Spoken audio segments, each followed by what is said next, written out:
Here I'm going to talk about the big difference between making a living versus making a life.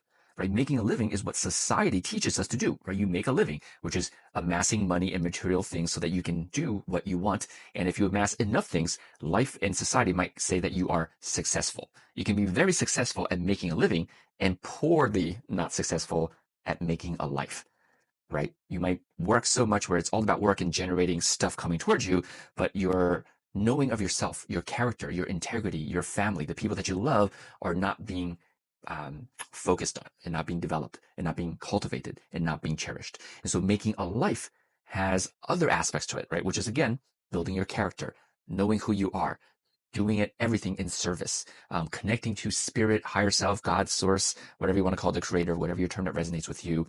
That is making a life, right? Making a life is like tuning in and remembering and stripping away all the stories that we are absolutely a divine being, preconditioning, right? In other words, we get to live prior to society, parents, authorities, teachers telling us what to think and what to do, right? Because we were born in this divine state. That's why when you watch kids, they're like in play, in pure joy.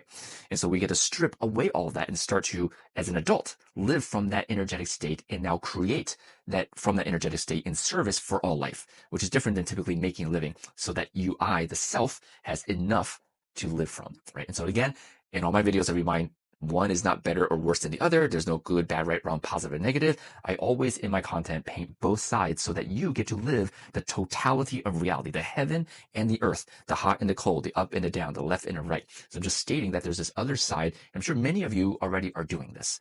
My ask, right, my suggestion is to embody both sides equally so that you have one foot in heaven, one foot in earth, so that as you embody this, again, you're bringing heaven and earth together for the rest of humanity.